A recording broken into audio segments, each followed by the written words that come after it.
the council and the mayor like up what we're spending on it, so we're able to give more grants. And there's a very our guests here will go into more detail, but it's a very data-driven process. And I know many streets feel like traffic is the worst on their streets, but NDOT is very careful to do it mathematically and look at various things like crash data, speed data, stuff like that, making sure that that many neighborhoods get represented and who gets the awards, who gets the grants. And so we're going to start the discussion about what this looks like on Fairfax Avenue. And we've got some awesome guests with us here tonight from, well, let's see, we got Farwa is with Kimley Horn, one of the contractors or consultants on the project and for many of the traffic calming projects. Amy Birch is with Birch Transportation and has done a lot of work with NDOT. And Gil Thomas is with us virtually. Oh. Hey, Gil. Hi, everyone. And he is heads up the traffic calming program for NDOT. And so I'm gonna let them run the meeting. Oh, and Lee is here with Lee Benson with Hillsborough West End neighborhood, who heads up the committee, the streets committee, and was instrumental in applying for these grants for the last 2 cycles, I think. The neighborhood association has regularly, every 6 months, looks at, and I talked with them about it, and every 6 months they're checking to see are there other streets we need to apply for, other streets we need to apply for. And this we applied for like a year and a half ago, I think. So it wasn't in the most recent set of applications, but they stay in the mix, and at some point the data says that they're ready for it. So I'm going to let you all share the process, and then I know that there's an opportunity for feedback. Exactly. I appreciate y'all being here. Yes, thank you. Thank you. Just some housekeeping notes before we get started. The meeting's being recorded. So I've already set that recording, and we're having a hybrid virtual meeting as well. So there are some folks that have joined us online and will be following along that way. If you are online, we just ask that you mute yourself. There'll be opportunities for questions, and we will be able to hear you in the room. And so we'll put their and you can also like let us know you're here in the chat. Is that saved at all, or can we look at that before we can? I think we can capture that as well. Yes, let us know you're here and give us a contact. So council member wants you to give us your contact info in the chat box, and we'll record that as well. And you can also put questions in the chat box so that we can answer those, and for a while we'll read them when we get to that point. So again, I'm Amy Birch, and I'm a traffic engineer and one of NDOT's consultants that helps carry out the traffic calming program. So we're glad to have a great turnout. Looks like quite a number here and several online as well. So we'll get started and talking about the traffic calming. So just to sort of start from the beginning, what is traffic calming? We talk about 3 E's of traffic calming: education, enforcement, and engineering. We're here to talk about the engineering. How do we modify or adjust the street to slow cars down, to slow drivers down on residential streets? So these are treatments that are specifically for residential streets. We're not talking about traffic calming on 21st Avenue or Wedgwood. It's specific to neighborhood streets, and these are physical solutions geared towards reducing vehicle speeds over long distance of the street, not just spot treatments. So the neighborhood program is a street program. We look at street by street basis. So that's why Fairfax Avenue was selected, and that's why we're here focused on this one street. It's not broad across the neighborhood. That allows us to be specific and use the data to determine where the need is greatest. So outside of the neighborhood street traffic calming program, NDOT and all of Metro really has other avenues for you to make requests for services throughout the county. And the best way to do that is through the Hub Nashville. Everybody familiar with the Hub 311, or go to the Hub's website. All right. So this is an application-based program. Streets, residents on these streets, neighborhoods apply for traffic calming. And the application has about 4 blanks where you can list what streets you're requesting traffic calming for. It's high demand, just like Councilmember said. As of our winter 22 application window, we had 426 streets in the county that wanted and requested traffic calming. So through our process that I'm going to go over, we've selected 24 neighborhood street projects, and Fairfax Avenue was one of those. So how did we get down from 426 to the 24 projects? We have a prioritization process, and it's really data driven, as has been said. It's based on a 100-point maximum scale. And then we have 4 main criteria points that we look at.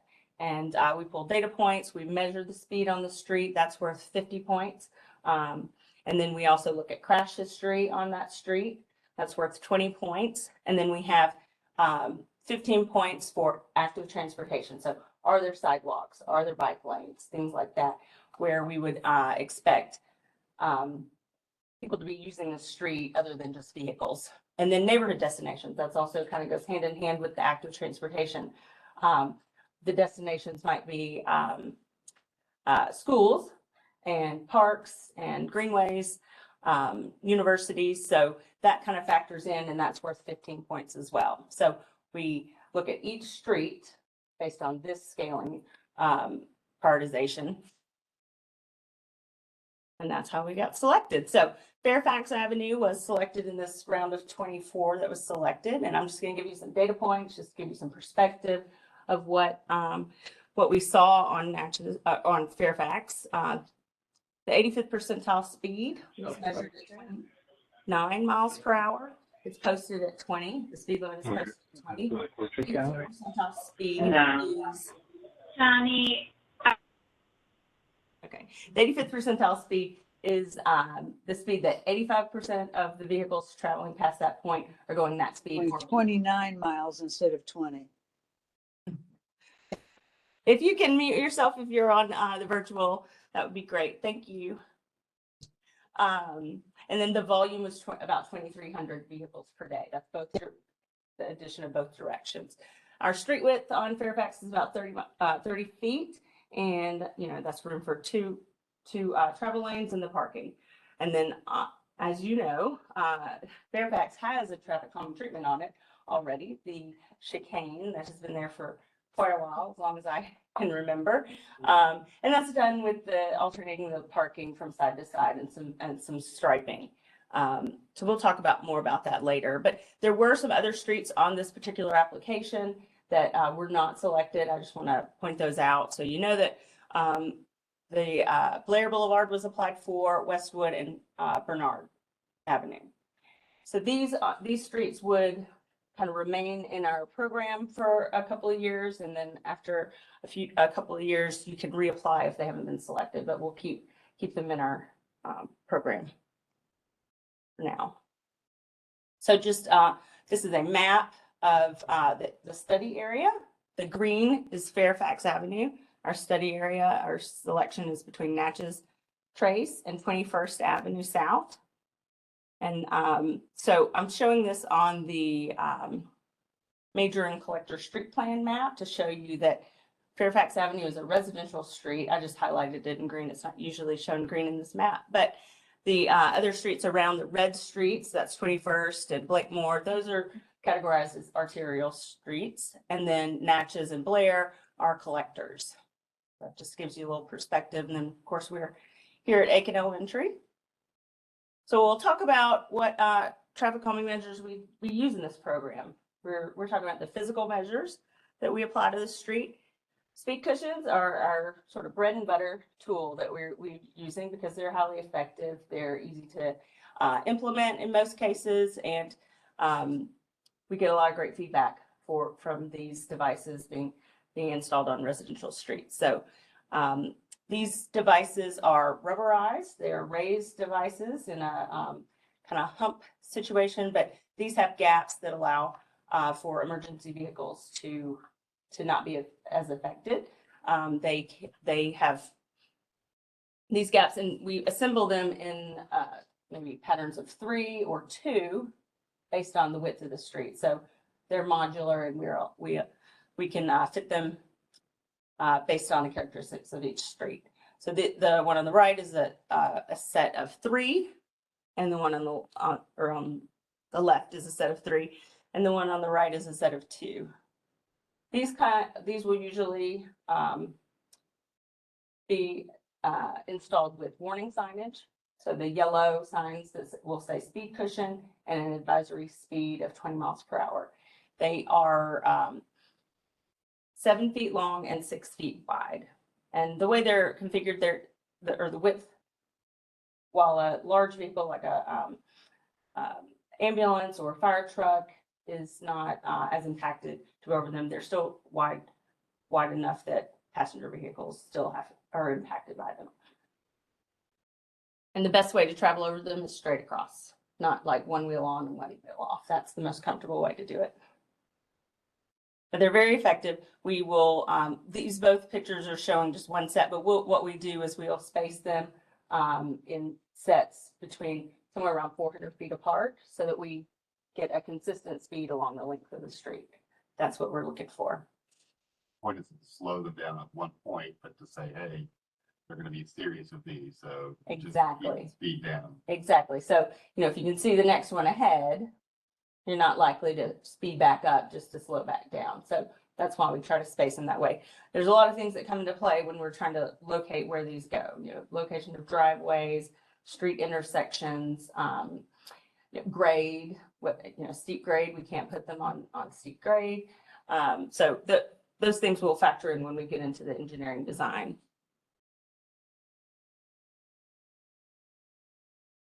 Okay, signs and markings is another tool we use. These are radar feedback signs on the left. They're kind of education to drivers to let them know they're driving too fast. Their speed will flash at them when they're going over the programmed speed or the speed limit. And then the markings on the right, in the back, you may not be able to see them as well, but they're just zigzag markings that we'll use sometimes to alert drivers of something ahead in the roadway. Like this picture is showing a crosswalk upcoming, and then maybe a curve or something like that. We've used them in those cases as well. I think there's some on Belmont. They are on Belmont, exactly. And then narrowing,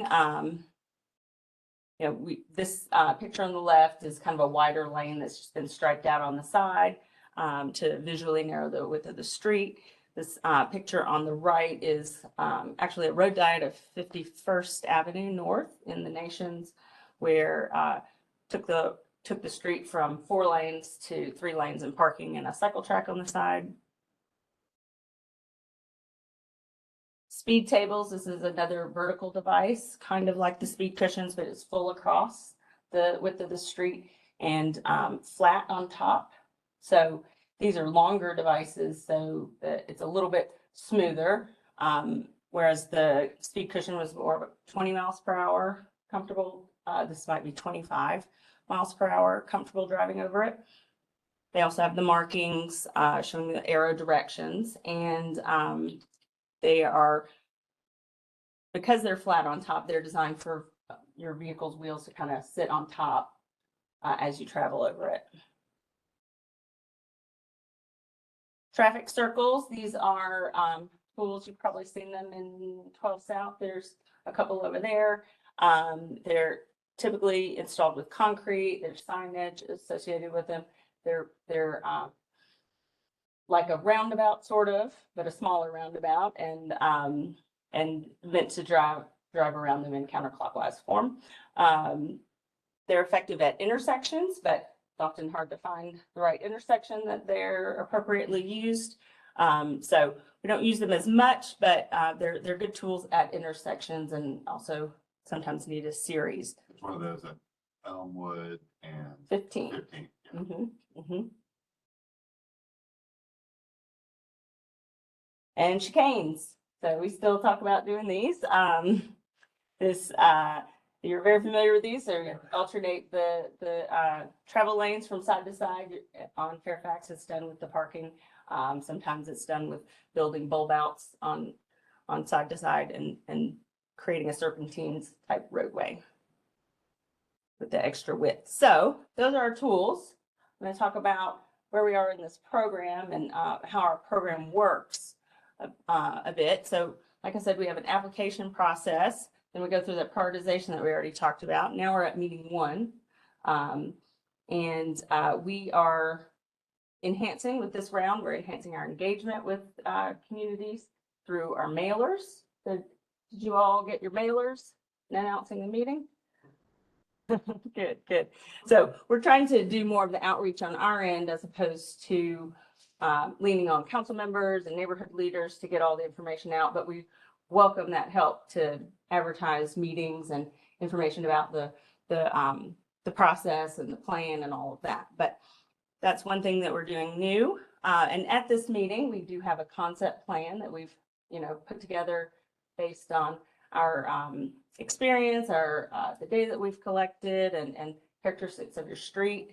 We'll go over that. But what we want to do at this meeting is get your feedback. Do you like it? Are there things we need to tweak? Things like that. Or just start over. This is concept level.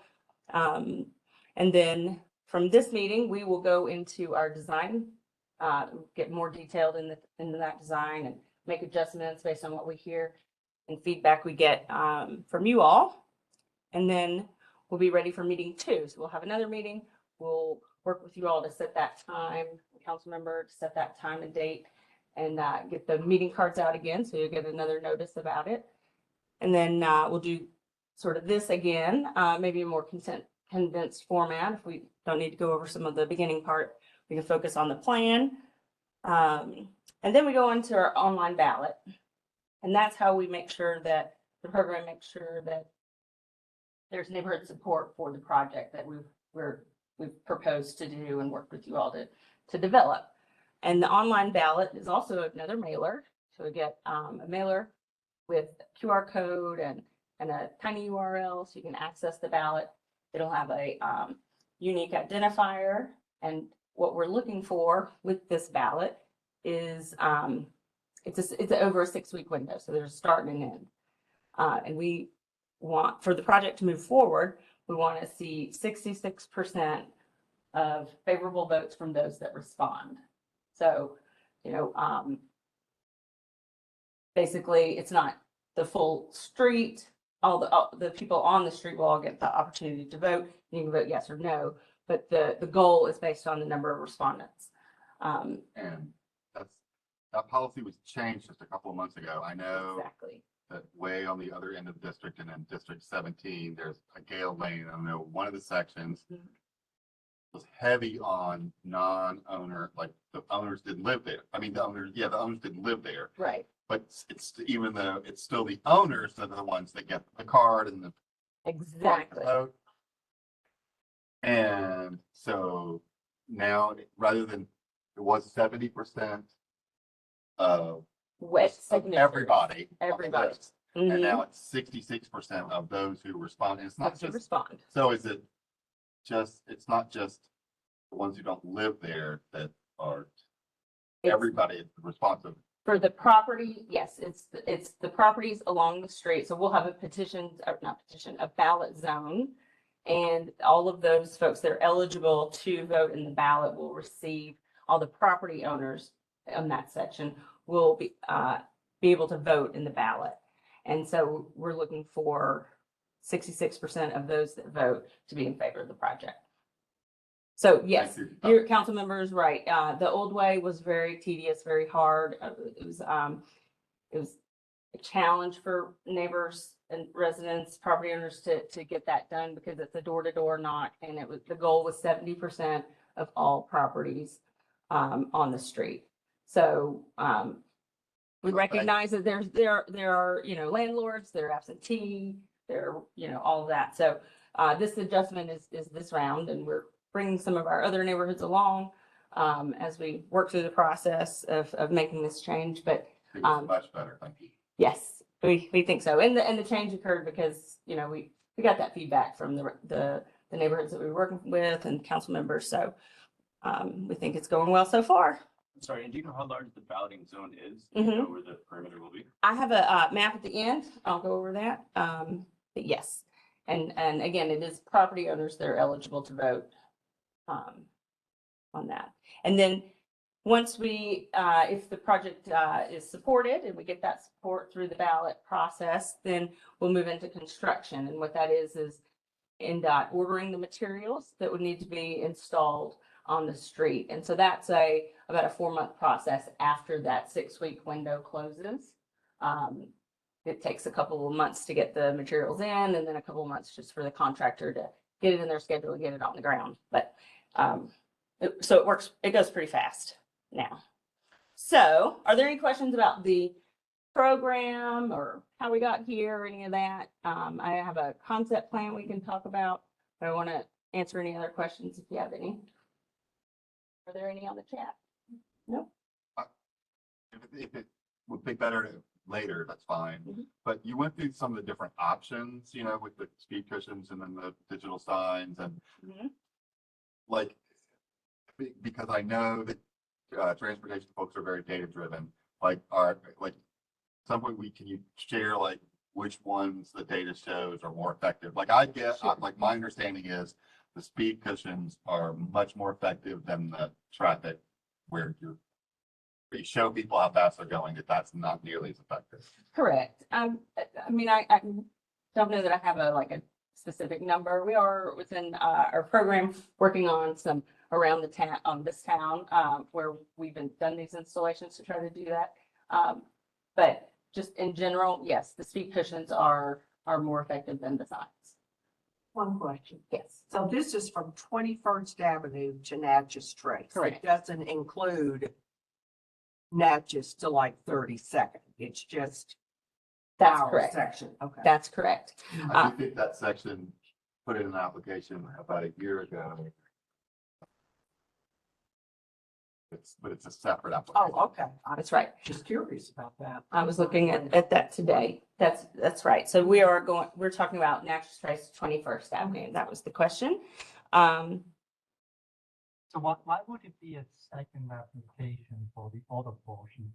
Because that's a very heavy used road too for people who go down towards Williamson County and stuff like this, Marlboro and. We focus on our prioritization and studying whether streets qualify and are selected based on that prioritization, based on what's on the application. And that was what was on the application. But like Councilmember said, there is an application that was for Fairfax, I think between Natchez and Marlboro, I believe. I have one. Yes. Sorry, and this might be really dumb. Is the goal of traffic calming to slow the speed? Or does it Yes. have anything to do with volume? It is to slow the speed. That's our program's goal, but it may result in some volume change, but our primary goal is to slow vehicle speeds. Any other questions? I think Any other chat? I think some people will get the habit of avoiding streets with the speed cushion. But then they're pushing on to smaller streets, so it's not solving the overall problem. Plus the school traffic has to go over the. No questions on the chat. All right. Let's go into this plan. So I kind of led with this, but we use speed cushions quite a bit because they're effective, they're easy to maintain, they're easy to implement, and for the most part, residents that live on those streets and property owners like it. So to orient you over here, and if you can't see, you're welcome to come up a little closer, but on the left side of the screen is Natchez, north is up, Fairfax here, down the middle, and 21st is at the very edge of the TV screen here. And so we're showing 5 sets of cushions between Natchez Trace and 21st. I'm showing here the existing always stops on the street. So those kind of work hand in hand with the cushions, and we consider those in the spacing when we're identifying locations for those. And I apologize if it's hard to see, but I can go through some addresses because we kind of identify about where they're going to be located on the addresses. This first set is at 2529 on the south side, 2706 on the north side, 2517 on the south side. Oh, it's touchscreen. 2516 on the north side. And then over here it is 2407 between the stop signs, basically midway between. So this spacing between this first set off of Natchez Trace and the second set is about 400 feet. So that's our goal, typically around in there for spacing, because that achieves that slowdown. So this concept would keep the chicanes as they are, not change the parking, and then just add the cushions in the travel lanes, not in the parking lane. So 1 cushion in each lane. And then our call out here at the top says to reinforce the chicane with installation of flexible delineators along the in the hatched transition areas. What does that mean? I've got a little concept here. This is again all conceptual, but just to kind of show you, we have the white flexible delineators, kind of like what's on Magnolia, and on the edge, and then we could do the yellow flexible delineators in the center line around the transition zones. And this is, we kind of came up with this because we see people not following the center line. They cut it off. So that would, physically keep some traffic on there. But every location of these transitions, it might not be this many or this exact configuration because we have to look at driveway locations and how that parking is in that area. But this was just a concept of an example of how we might do that to keep traffic in their lane and slowing them down. How do you envision in something like this bikes go? In the Because lane, right? Cars always try to pass no matter what, and either you occupy the whole lane and make it a bike lane where shared with cars, so that the cars clearly know that bikes are on there too, or they just try to squeeze by and either run some of these marks down or run the bike down. So the question was how does we envision this working with bikes and people traveling the street on a bike, because you say that vehicles will overpass or drive around a cyclist. I think the idea really is to keep cars in their lane, and I would expect cyclists to take the lane and travel in the lane. These are already pretty narrow lanes, so it's not a separate bike lane. 24th has bike lanes and Natchez at the other end has bike lanes. That way. So then this would have to be kind of marked clearly that it is also shared with bikes. Shared for bikes. Okay, we'll I take would that think note. so. Because otherwise cars try to pass. Yes, question? So, say one option was to get rid of the chicanes and just put in the speed limits. So this option was really envisioned not to get rid of the chicanes, knowing that those are used for parking. Parking's pretty heavily used on the street. But it's, You keep parking on one side of the street, oh, you're saying get rid of the back and forth. back and forth and just put parking on one side of the street as opposed to the back and forth. It's open for discussion and feedback on that. So the chicanes don't do it. Yes. What one question would be why, I mean, if you're doing the speed cushions, why do you need to bother to reinforce the chicane? That's enough on its own. Other streets, might it be enough here? Yeah. Yeah. Certainly. That's a great point. They are effective. We just kind of were thinking like, what else can we do, if you like that, or do that instead of the cushions, you know? I'll admit, I find those poles really ugly, especially after like 6 months, you know? Gotcha. That's my. So he's talking about, don't do this, just do the cushions.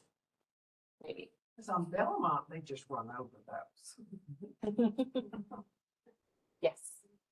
Well, it strikes me that 30 miles an hour seems a reasonable, to me, a reasonable speed in these. And you're going to have, the average now is 29. And it hasn't been that long ago since it was reduced to 20. So I'm wondering, you know, it always looks like you need work if you make the speed limit. You can make the speed limit anything. And if it's low enough, you make it 10 miles an hour and people go 20 miles, and you're going to say, well, we have a data to show that we should do this. So, you know, I live on the street, we have a front porch, we look at the street, and a lot of people, we're right at 25th here, and we see people run that or always stop, which was annoying. They never stop. And that won't change with this, because that's just the way people are. Yeah, right here. But I think by reducing the speed limit to 20, you know, I've slowed down. I'm not going to go 20. And I don't think many people are, just being honest, that's really slow. When the school's out, you have kids all over the place, you're going 15. So now so I'm just saying, what's wrong with 29 miles an hour? So I feel like this is, you reduce the speed to, well, very few people are going to go 20. And now you're using that to say they're going too fast at 29. So I'm questioning all that. Sure. Or the need for any of this. I understand your question, that speed limit is posted at 20, but that feels too low, is what you're saying. Our prioritization looks at other factors as well as the speed. So some of that went into play as far as this neighborhood being selected, the presence of a lot of pedestrians because there's a lot of destinations around. All went into that calculation of ranking the street. The school, I would think, would be a consideration. Yes. Also, a big consideration. Yes, it factored into our neighborhood destinations criteria. Teacher center is pretty. Oh, that's right. It's all one thing. Yes, question? Larry, I live on Fairfax across from the school. And so some of my questions are, I thought that in the city on small residential roads, not collector streets, but I think this was probably designed as once upon a time this size, but if the speed limit's not marked, then the unmarked speed limit is 30. Majority of traffic percent is going slow. So, and yeah, sure. So what's the data there? Right. I know what my other question was. You said that crashes, auto accidents are a big piece of the data. And my emotional response to this is, I don't know of anyone who's ever blah, blah, blah, you know, that kind of emotional response of, I don't think we have a problem. But if there is data about crashes or worse, obviously, injuries of pedestrians, that's significant. And I want to know about trying to figure out whether to add this to the stretch of Sure. I don't know off the top of my head the specific crash information, but as far as your previous question about the general unmarked speed limit. Right, the general unmarked speed limit, thank you.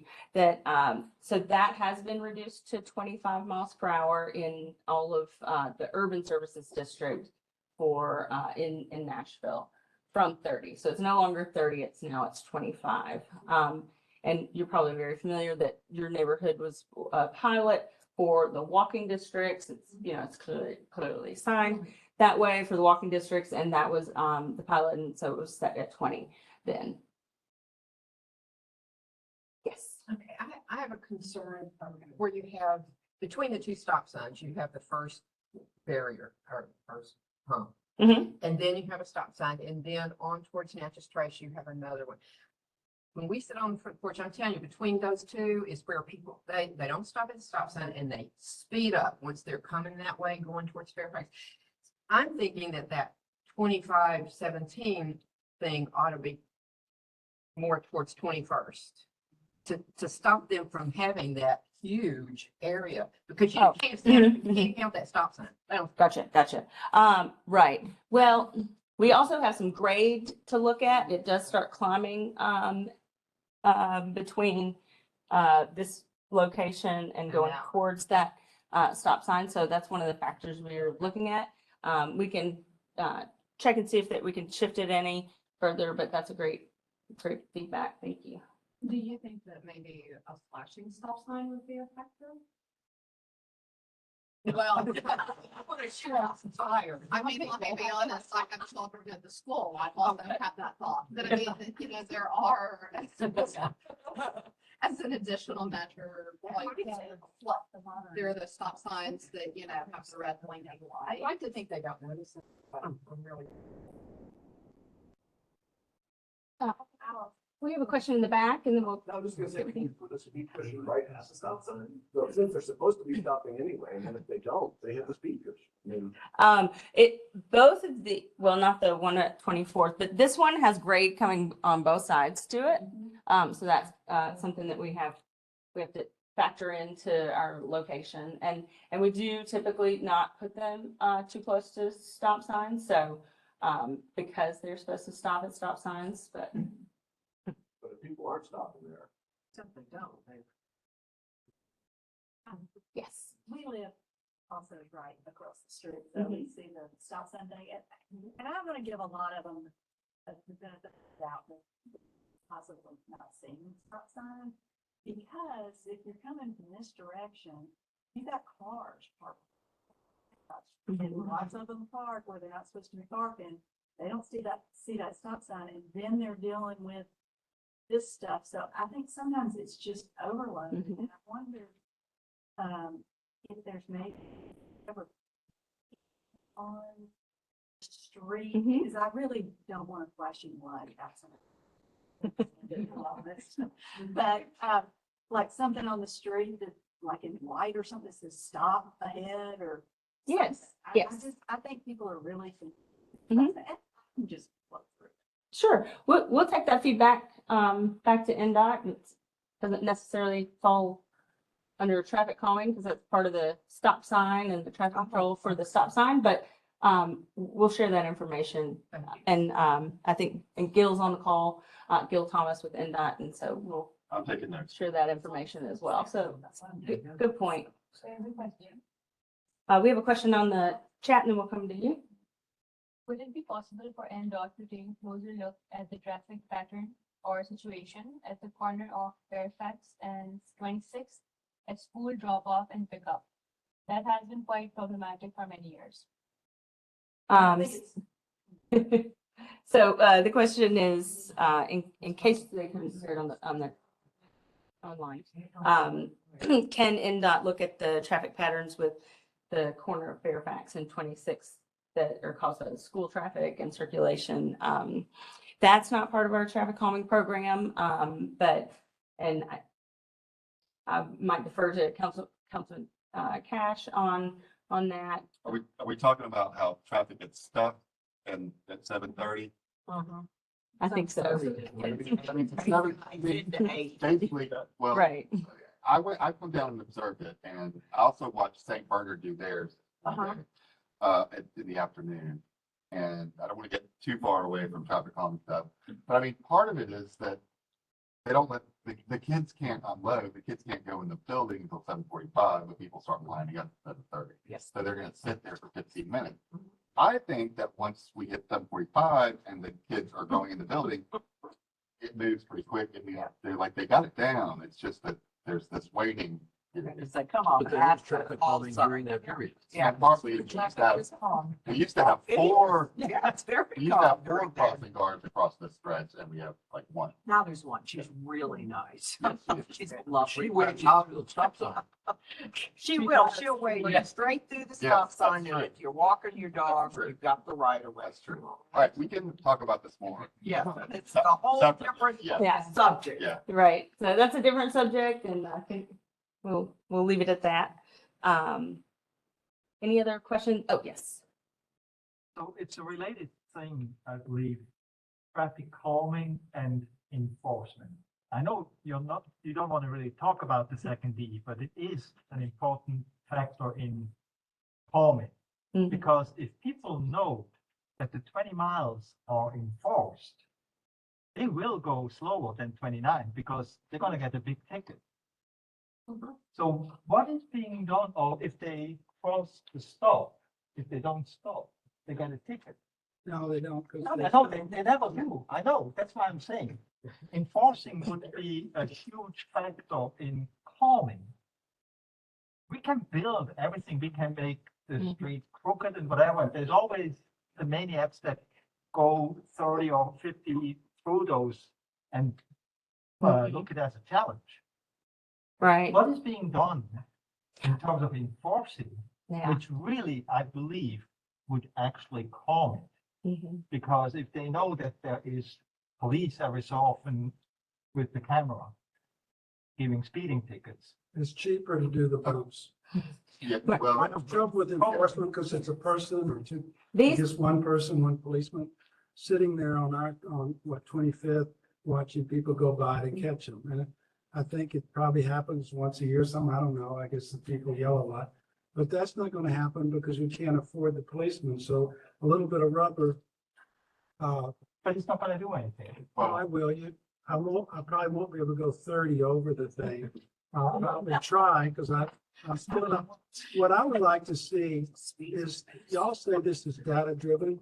I'd like to see how many kids have been killed over the last year, because I don't think any have. So I'd just like to see, y'all are saying this is data driven.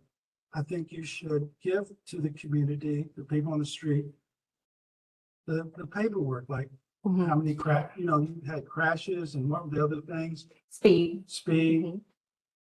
And I'm not convinced I'm convinced you're right, it's 29. I think that's probably safe. I may be in a minority, but if you're saying also about crashes, I've never seen a crash on our street. So I'd like to know, I'd like to know what you're looking at to make this decision that we need these, because what y'all are trying to do is put rubber bumps on our street. I personally don't want them, so I'd like to, I can't argue against you if you won't show me. I see. Your I data. understand. Yeah, we'll share that with you. Well, can I actually stand up and defend us for a minute here? Because there are enough neighbors on the street that came to the neighborhood association and said, we would like a traffic calming application. So, I mean, I hear you that, it's not what you're in favor of, but there were neighbors who requested that we include this particular section on the traffic applications. And then the data was drawn or recorded. And that's fine. And if that means, then I'll Sure. take my bike over the bumps or go between them. But I'd like to be able to see the data so that everybody can see it when we have a vote. If I lose, that's fine. I'll live with the bumps. But I'd like to have a fair shot at it. and remember, this is an organizational meeting to get feedback like what you're providing. And as Amy said early on, there's a process to see that there's buy-in. And nothing's been decided yet. No, I understand that, but are y'all agreeing that you'll give the data to the people? Yes, we can share that information. I think if we looked at Natchez, Trace, and Fairfax, and the number of traffic accidents that we've had there, we would have some significant. My daughter-in-law was in an accident at that intersection. There have been 724th in Fairfax too. I mean, I will say anecdotally, I was the neighborhood president the last couple of years. There were reports, and I didn't write them all down, I'm sorry, but there were reports of people being hit by cars. Yeah, there was a child hit at the That's right. intersection of Yep. 24th. And then our daughter was nearly hit. Yeah. And I feel like, I don't know, this take children death because you change your behavior to anticipate the problem. And so we no longer cross the whole house at 26. We walk up to 25th. That's the behavior correction we did. You would go to the always stop. And 21st, kind of near Fairfax, like 21st, really 21st in Portland, it's out of this area. But 21st in Portland is like one of the most dangerous stretches on 21st, at least between Hillsborough Village and I-440. So to go back to your question and just close that out, you know, we look at this as these devices are installed, you know, 24 hours a day, 7 days a week. And so they change driver behavior because they're physical measures in the street, as opposed to what we can't necessarily have on every residential street that needs it, that requests traffic calming to have that police enforcement. So yes, they go hand in hand, but like I said, we have 426 streets that have requested traffic calming, and you know, we can't, you know, the city probably can't enforce that 24 hours a day, 7 days a week on all those streets. So that's how we got to this. Where I'm coming from, you have these kind of accountability checks on a random basis. Mm-hmm. You never know when they're there. So by default, you're gonna be more careful because you don't know whether you're gonna hit one of those. And they can be all over the place. They change. And it's just not, and it's honestly just not happening enough to. Not happening at all. Yeah. To be honest. And like the speeding tickets have declined in the last 5-6 years. And you know, some of it stems from national issues and police pulling people over and bad things happening in not, you know, in few, but well televised, too many, but few, but well televised and well distributed. Anyway, and that's, I think that's in part made them somewhat nervous about pulling people over. I mean, it's still happening some. I know that they've been on Belmont some, but and we've had for several years, we've had a police shortage. I think we're getting in better shape in that regard. They've really been pushing and recruiting. And my understanding is there's a good number going through the academy right now. So maybe there's better. Our precinct is Midtown precinct. I have called them on numerous occasions. In council, I've said, hey, you know, when they lowered the speed limit across most of the city, several of us were like, hey, like there's got to be enforcement to back this up, or it's, you know, too many people will ignore it. So, you know, I will continue to ask Midtown precinct to, you know, where make suggestions to where they can do that, where they can monitor speeders. And I'll reach out to me. I'll give you their number, and you know, the more people that call them, the more they hear it, the more likely it is to happen. Because quite frankly, we run on Street Brio quite often, and there's speed bumps, but in between the speed bumps, give it again. Yep. So yeah, it slows them maybe for 10 meters, and then it goes again. There's a question in the chat. Okay, we have another question in the chat, and we'll come back to you in the back. Would the speed cushions be placed so that they don't interfere with the driveways? Yes, the question is, will the cushions be placed so they don't interfere with the driveways? We take that into consideration when we're looking at where to place these, and we try not to put them within 15 feet of a driveway on either side of the street. So that's so that you can back into your driveway and not have to back over the cushion. So we are avoiding them. We're definitely not putting them directly behind a driveway, so that would be a challenge or a problem. Yes. Question to that. I'm not sure what the sense of people in the room who would sort of seem against Right. the I speed know. cushions. And I don't know if there'd be another option that's better. I mean, one thing I've wondered about You know, your image that had the poles down there, if you didn't have poles, but if you put like little reflector bumps along the diagonal parts of the chicanes, both on the yellow line and on the white line, it wouldn't be sticking up, right? There'd be little bumps that are 4 inches high or something. But then if you did cut the corners in your car, you'd go over these bumps. If you didn't cut the corners, you wouldn't bump on anything, right? You would just follow the lane. Is that something that's ever been tried? It seems like it would look better from the poles and hold up better, you know? It's not something that I think we have tried in Nashville that I know of. But I hear your feedback, and we can see if it's not in our toolbox now. So you know, maybe not. I'm not sure if we can add that or do that. But for anyone that was on the chat and or on the virtual and didn't hear, the question was, instead of the flexible delineator shown on the screen, could you put bumps in the channelized areas that were little small, sort of like rumbles, strips or something like that, that aren't raised and vertical, that would jostle drivers if they were to go outside the lane, and also down the center line, I think is what you said as well. I mean, I've just noticed if I tried to actually stay in the lane, it keeps me going fairly slowly. But, you know, even if you're going 20, 35 miles an hour, I mean, 30 miles an hour, you got the corner, right? So if you follow the lane, you're going pretty slowly. I don't know. Yeah. Great feedback. Yes. Amy, thank you for being here. Absolutely. I wonder, is it possible for NDOT, what I keep hearing you say and what people see, the feedback seems to be, is that there are multiple intersecting problems on Fairfax that a simple physical barrier such as a speed hump may or may not solve. And some of that is potentially traffic flow, ingress and egress with the school system, also with the stop signs. Is it possible to have a holistic approach to the problem on Fairfax with these multiple channels?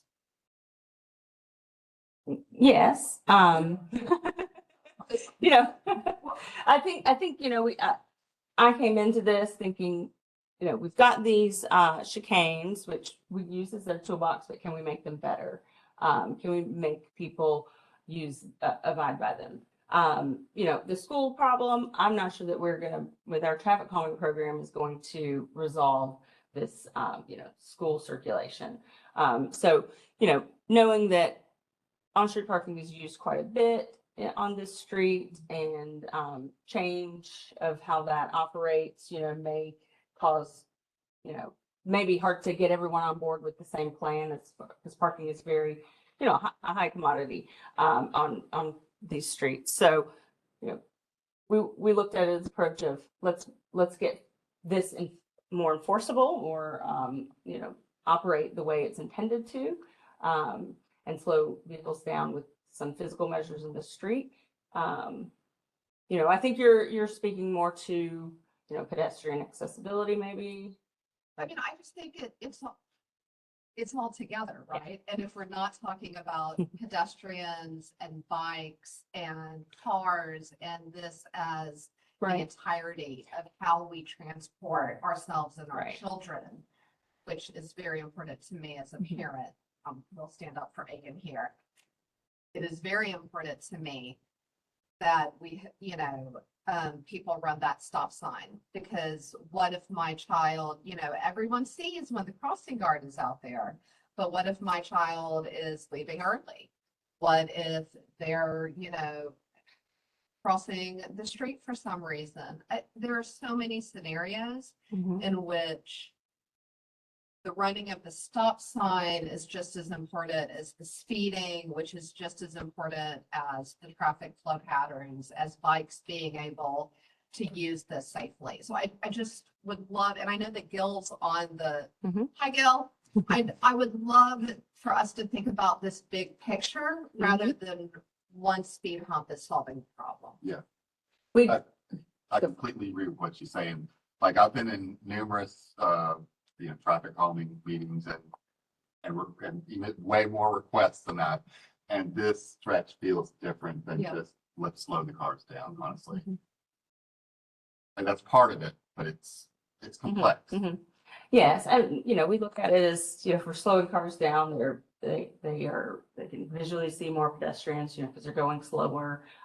They have faster reaction time and those sort of things that kind of play into pedestrians and cyclists also using the street. If we have slower vehicular traffic, all the other modes are safer as well. You, guess what? We could be a test case for what is NDOT's new holistic plan for streets that are complex within neighborhoods.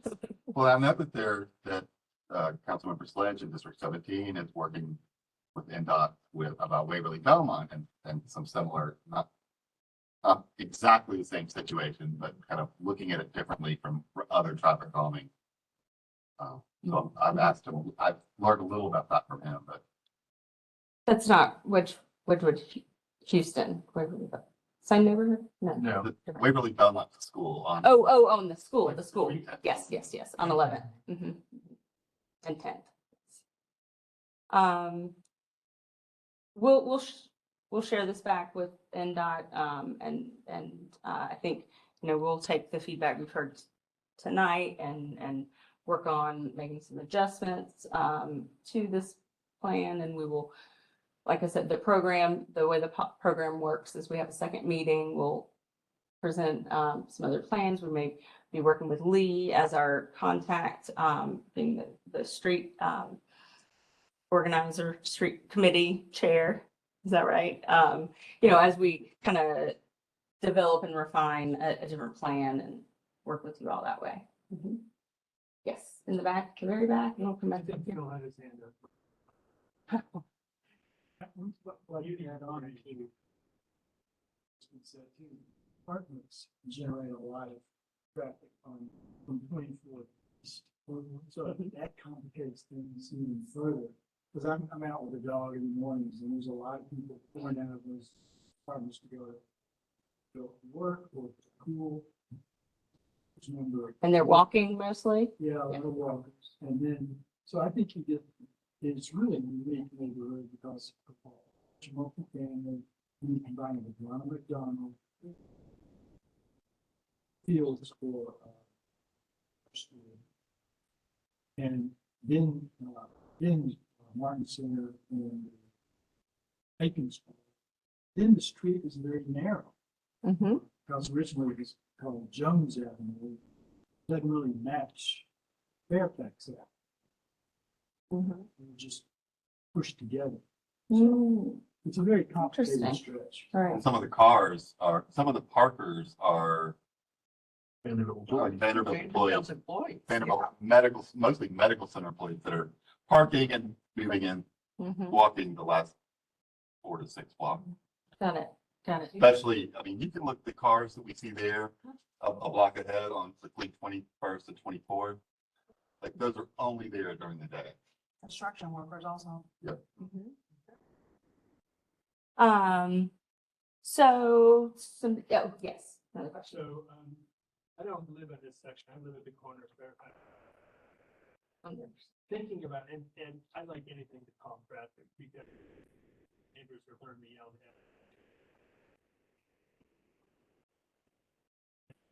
Hearing me. But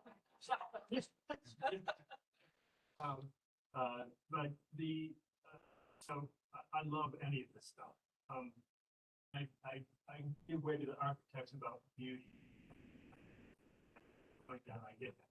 But coming down the hill from on the top of Fairfax through that Natchez Trace line, people just pick up speed. They see a yellow and they just go. And so having one close like to Fairfax, to Natchez Trace, speed and home, speed cushion, whatever, slows them down. Then they'll learn after one time through. They're bombing down. A lot of acting.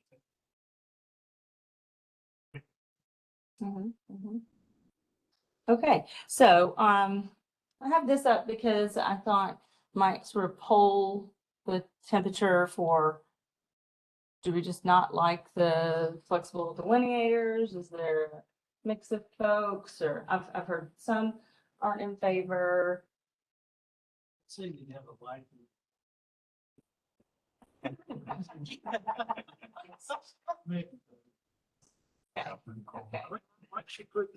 Once you put the bumps there, you're not gonna have a problem, I think. Right, I'm right. not- Yeah, this may be No, over, or this you may have be the overdoing bumps, it. You At need least don't put those things.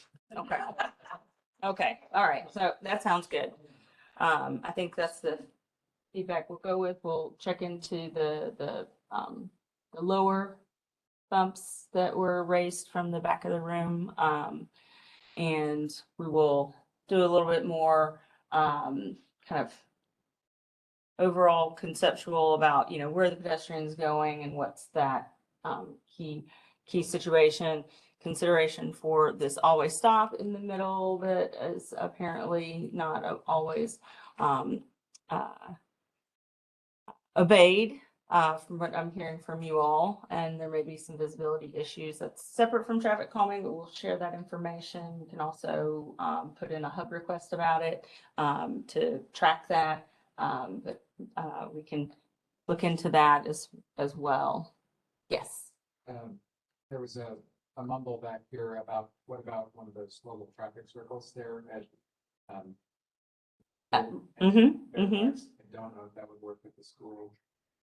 The traffic circle, Throwing it out there. And the second thing Three. I was gonna say was, I think Marcus's point about the bike lane is a great one.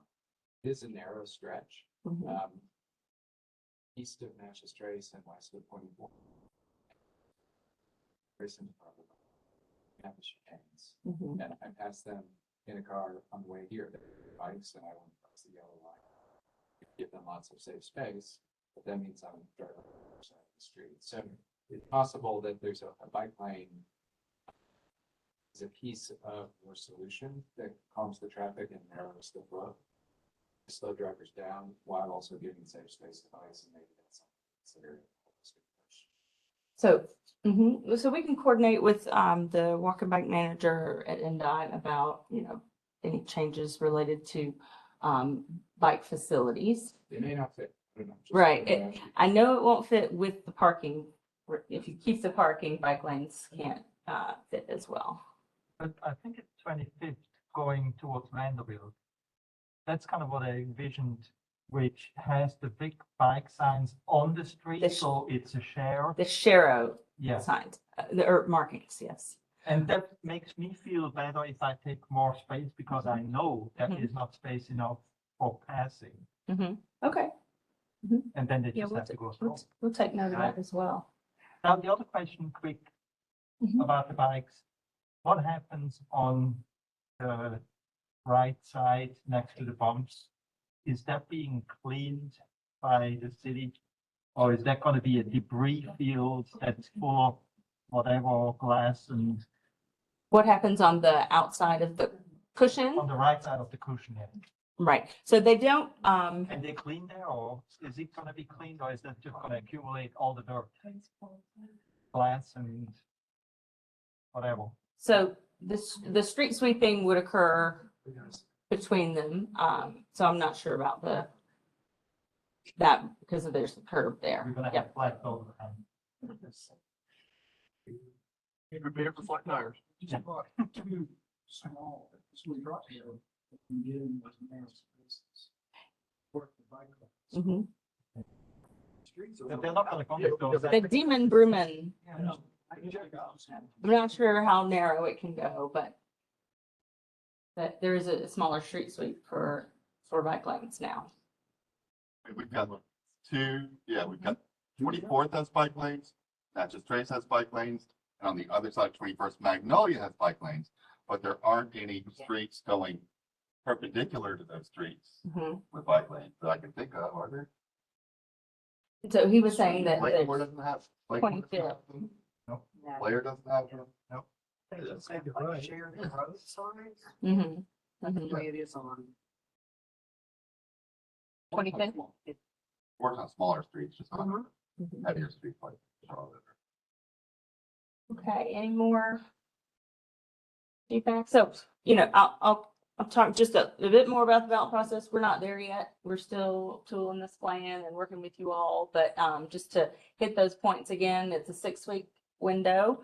And we send those mailers to the property owners on the affected street.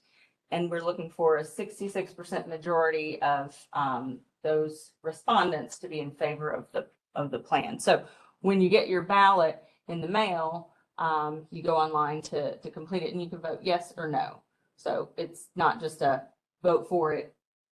And with the petition format, we never knew if folks were not for the plan or they were just unreachable because that was such a tedious process of going door to door. So you will have an opportunity to vote no. And the plans, once we come to that final plan, would be posted on NDOT's website as well. So when someone gets their ballot mailer in the mail, they will be able to view what they're voting for or against those plans. And there's also contact information for NDOT on the card so that if there's anyone that receives the ballots that is unable to access online or something like that, they can make a phone call. Yes.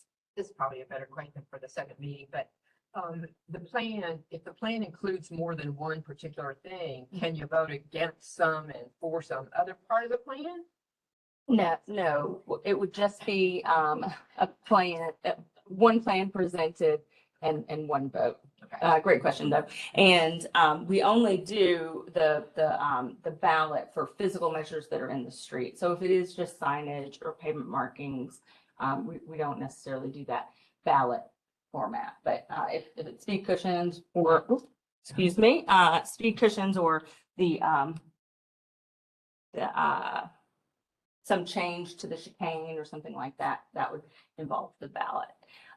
And I think I mentioned this earlier, but this is based on that concept. This is, again, we're still at concept phase. So this yellow is showing you the eligible property that would be voting in the ballot. And so condos along the street, if they have that address and that's where their access is, those property owners would individually get a vote. So that's down on the end, closer to 21st. And then residential properties that have one ownership, but they may be apartments, that would be a one vote for the property owner. Even if their address is on like convent or. Right. So on Natchez, so this particular property has frontage on Fairfax, so they would get a vote. Their front door might be on Fairfax. So if you're a corner lot, but you have property frontage on Fairfax, you would be part of it. Vote. Nope, just the residential properties along the street. So this is just based on, what we've shown before, if it changes, that might change some, but that's basically the zone we're talking about. Any questions about that? Make sure we keep I'll find school officials. And the discussion. They might have some good ideas.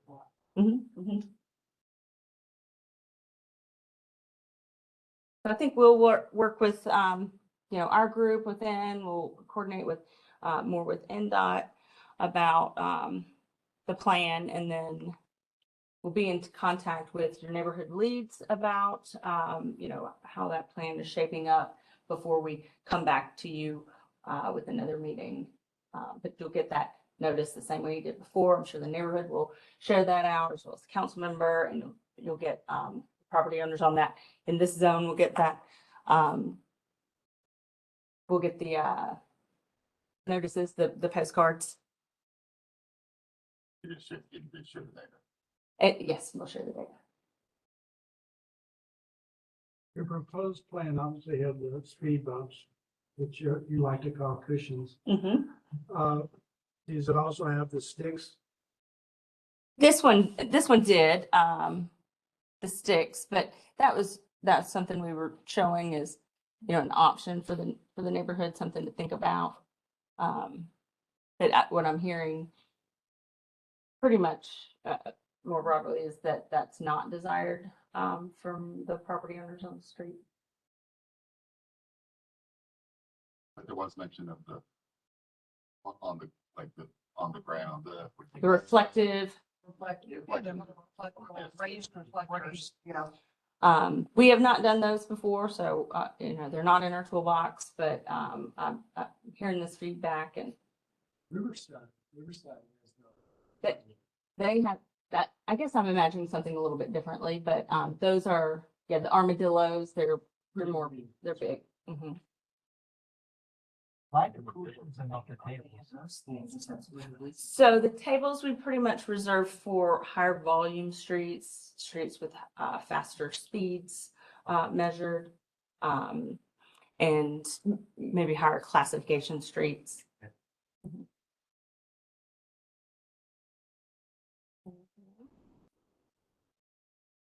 thank you all so much. Thank you. Thanks for all your feedback and.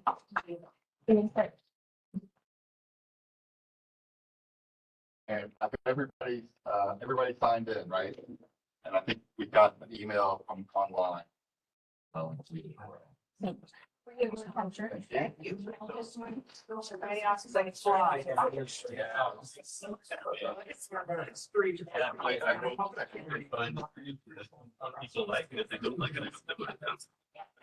I think that's totally fair. Like, they'd be happy to allocate resources elsewhere and people don't want it.